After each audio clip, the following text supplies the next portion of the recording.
আগামী 22শে জানুয়ারি অযোধ্যাতে ভগবান রামচন্দ্রের প্রাণ প্রতিষ্ঠা কার্যক্রম ভারতবর্ষের প্রধানমন্ত্রী নরেন্দ্র মোদী তথা রাষ্ট্রীয় স্বয়ংসেবক সংঘের সরসংঘ চালকজি এবং ভারতবর্ষের বিশিষ্ট ব্যক্তিবর্গ এবং প্রায় 4,500 সাধু সন্তদের উপস্থিতিতে এই কার্যক্রম হতে চলেছে।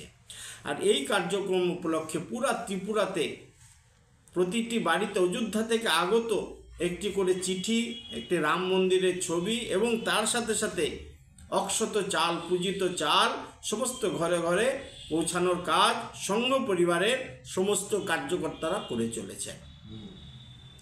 সেই দিন 22 তারিখ সম্বন্ধে বলা হয়েছে যে ত্রিপুরাতে প্রতিটি বাড়িতে দীপাবলি হতো এবং তার সাথে সাথে কমসে কম 5টা মাটির প্রদীপ, কোনো মোমবাতি জ্বালাবেন না তারা, বলা হয়েছে মাটির প্রদীপ প্রজ্বলন করা এবং তার সাথে সাথে আমরা যেমন দীপাবলিতে সাজসজ্জা করি সেই রকমভাবে সাজসজ্জার কথা বলা হয়েছে।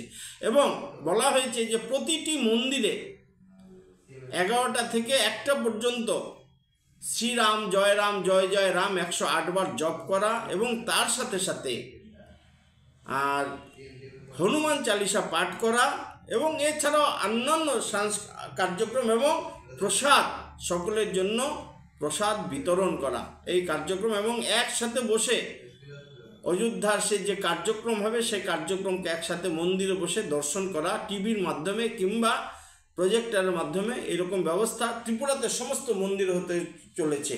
আর তার জন্য আমাদের সমস্ত কার্যকর্তারা সব মন্দিরে যাচ্ছেন, কথা বলছেন এবং বাড়ি বাড়িতে যাচ্ছেন।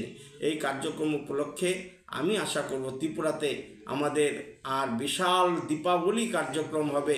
ভারতবর্ষে যেমন সজ্জিত হচ্ছে সমস্ত জায়গায়, ত্রিপুরাও এর থেকে কোনো অংশে পিছনে নয়, কারণ সংঘ পরিবারের সমস্ত কার্যকর্তা এর পেছনে লেগেছে এবং গেরুয়াময় ত্রিপুরা শহর হয়ে যাবে, পুরা ত্রিপুরা রাজ্য হবে গেরুয়াময় এবং ঈশ্বরীয় যে আবেশ, আকাশ থেকে যারা স্বপ্ন দেখেছিলেন রাম মন্দিরের, আজকে যারা নেই এবং দেবতারা অপেক্ষা করছেন এই দিনের জন্যে।